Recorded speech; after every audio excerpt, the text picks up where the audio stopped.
Today, I will introduce to you an action, adventure, and science fiction movie from 2019 called The Wandering Earth. In 2061, Earth is facing a great danger. The Sun is about to turn into a red giant and will swallow the Earth's orbit. Within 100 years, the countries of the world have united into the United Earth Government and initiated the Earth Migration Project. The goal is to move our planet out of the solar system. To achieve this, 12,000 massive fusion engines are built along the northern hemisphere and around the equator, providing energy for the movement process.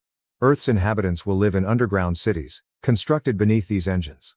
Chinese astronaut Liu Peiqiang will join a mission to the International Space Station, where he will help navigate Earth in its journey. Before setting off, he spends time with his son Liu Qi and father-in-law Han Xiang on their last night together. Meanwhile, he monitors Earth's gravity sniper operation with the help of Jupiter's gravity on the computer. Liu Peiqiang teaches his son that Jupiter has storms and is mainly composed of 90% hydrogen.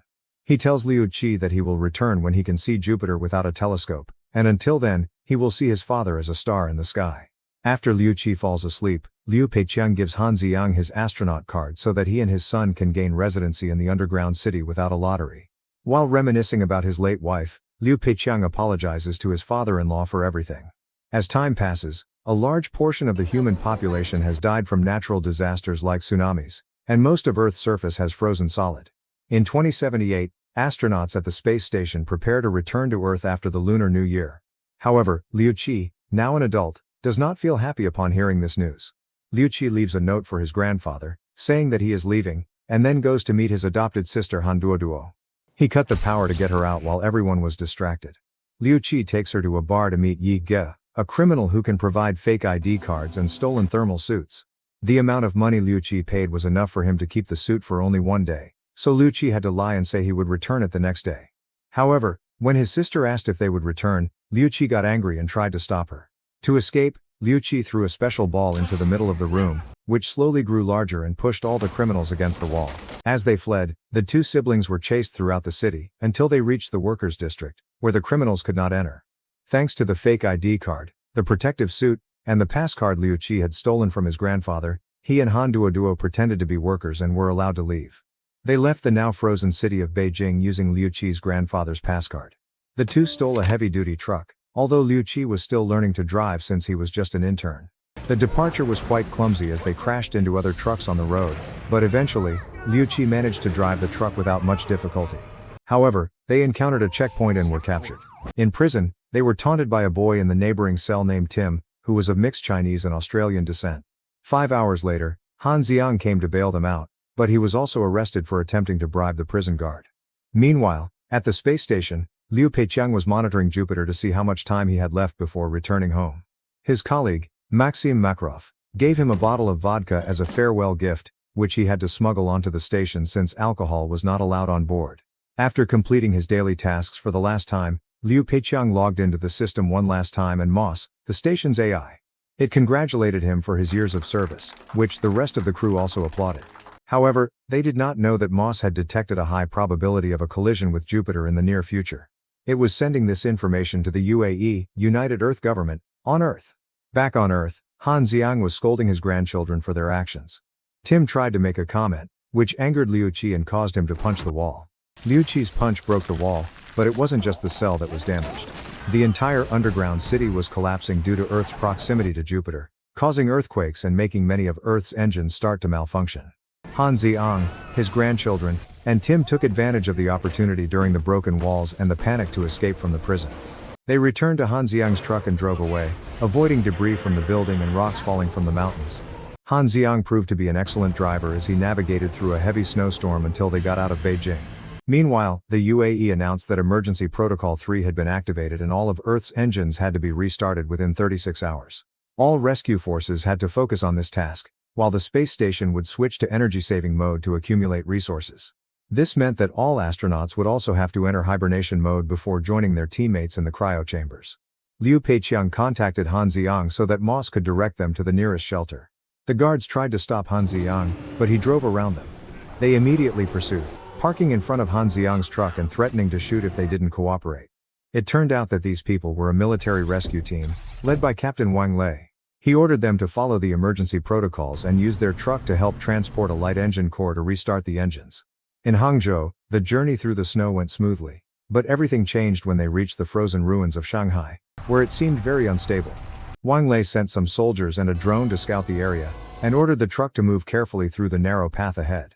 Suddenly, they received a message from Liu Peiqiang, who had just entered his cryo chamber and received information from Moss that his son was also involved in this mission.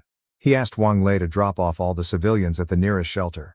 Captain Wang Lei replied that he could do this for Liu Qi, Han Duoduo, and Tim, but he needed Han Xiang to drive the truck to take them to their destination. Liu Peiqiang asked Wang Lei to take care of Han Xiang. But Liu Qi interrupted and said that his grandfather could go with his sister, and he would be the one to drive. Liu Peiqiang tried to oppose this idea, but Liu Qi said that he couldn't decide for him, just like he did with his mother. Then, the truth was revealed that 17 years ago, Liu Peiqiang knew only one guardian could go with Liu Qi to the underground city. He had decided to give up on treating his wife, who was very ill and had little time left. Her death was the only way for him to ensure the survival of his son. Their conversation was interrupted when the planes in the sky began to fall, and the ice beneath the truck started to collapse. There were also snow avalanches approaching, all caused by the gravitational disturbances from Jupiter. At the space station, Moss began the evacuation procedure, which confused Liu Peiqiang. He requested to contact the UAE, but Moss didn't respond and released the hibernation gas into his chamber.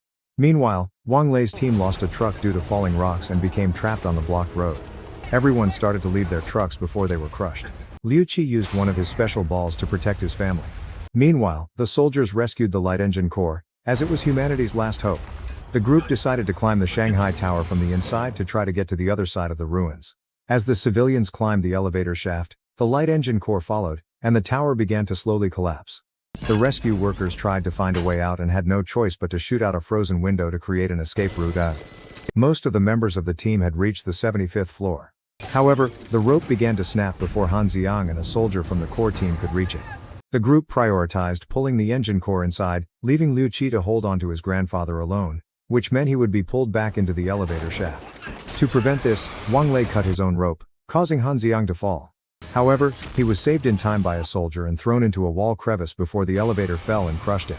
Han Duoduo and Liu Qi wanted to save their grandfather, but it was too dangerous and there was no time. So, Wang Lei's team pulled them along while Han Xiang's suit ran out of oxygen. Accepting his fate, he removed his helmet and let the cold kill him. While recalling 14 years ago, he had saved Han Duoduo as a child from a flood. He decided to adopt her, naming her after his own daughter. The rest of the group escaped from the tower just before it collapsed, and Liu Qi was angry with Wang Lei for not saving his grandfather. He tried to punch him, but it was unsuccessful, as Captain Wang Lei was trained in combat. Liu Qi decided that he and his sister would give up and abandon the mission, as the military no longer needed them. Now, they had lost the truck, and Tim also decided to go with them.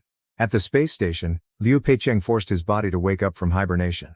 This was a violation of protocol, so to fix this sudden awakening, the AI woke up two other teammates.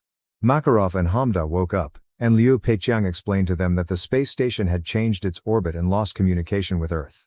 The planet had been abandoned, and he was worried about his son. When Makarov pointed out that the station was in low power mode, Liu Peiqiang said that was a lie.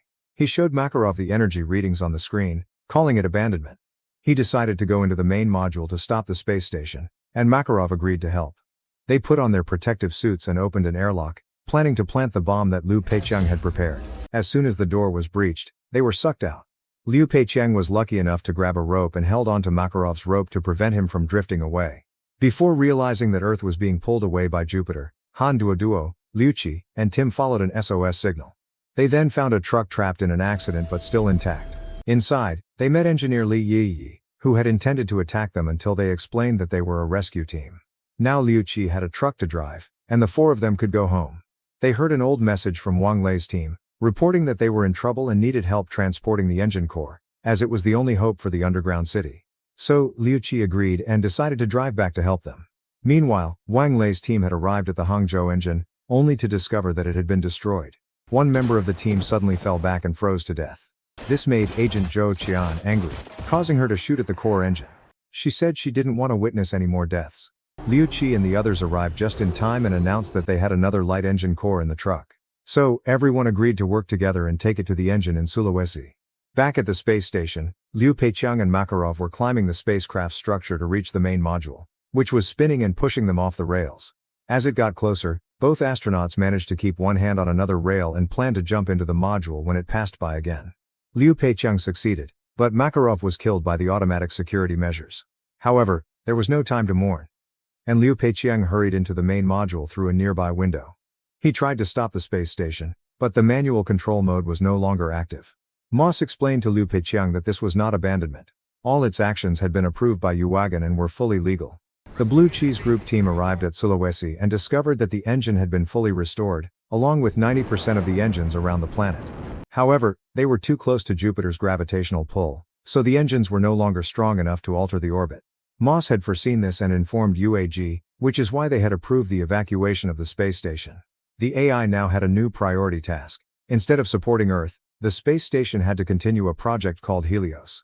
Earth would collapse along with Jupiter in 7 days.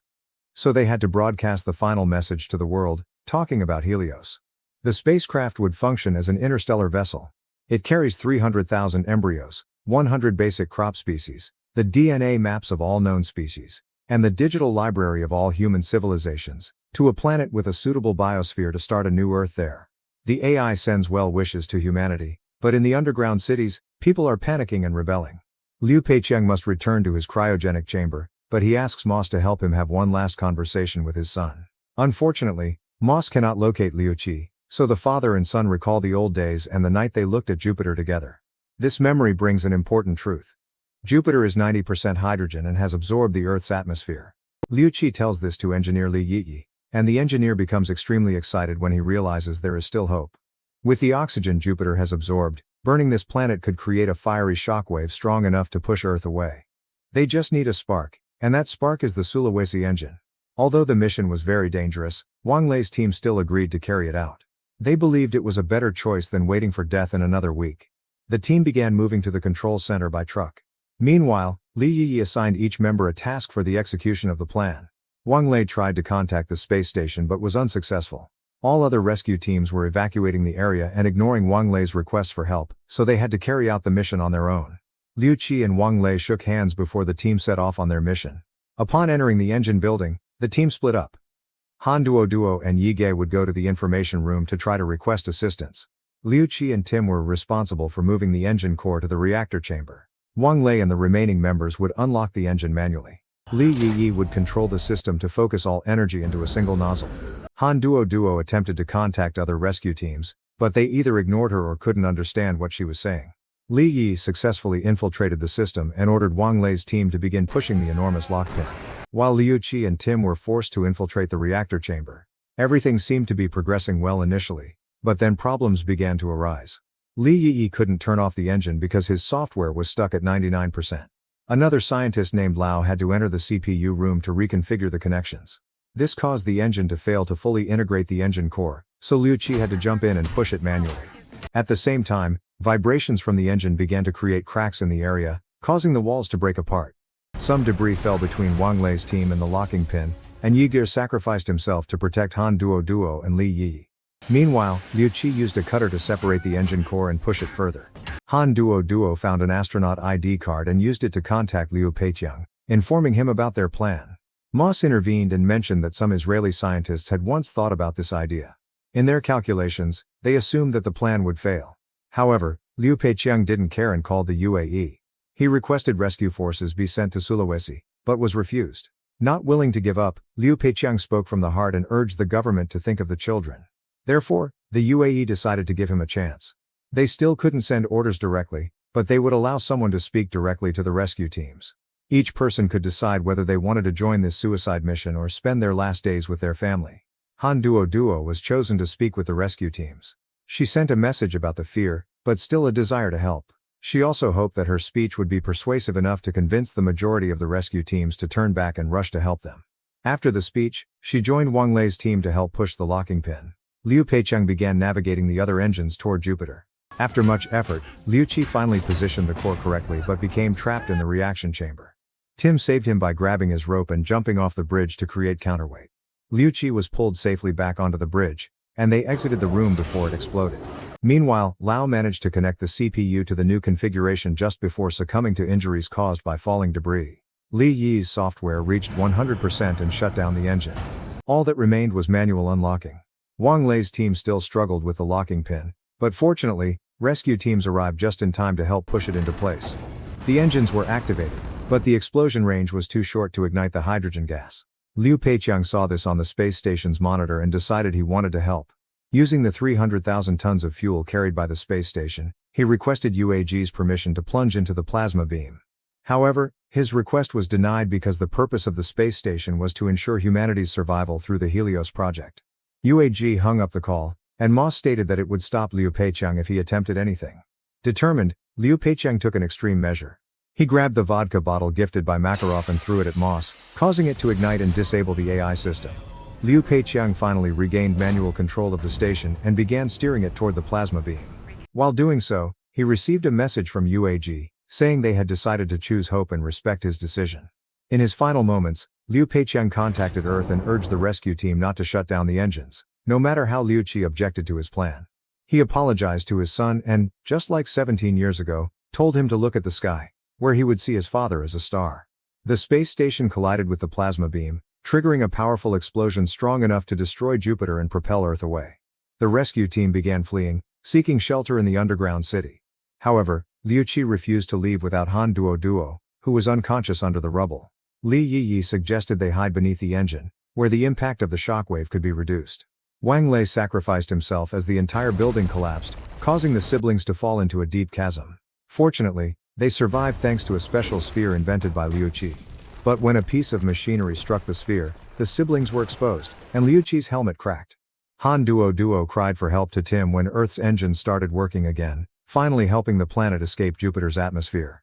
3 years later, humanity began a new project to steer Earth out of the solar system before the sun's expansion consumed everything. Liu Qi, Han Duo, and Li Yiyi worked as transport drivers as the wandering Earth moved toward the Alpha Centauri system. Subscribe and turn on notifications to see more videos like this.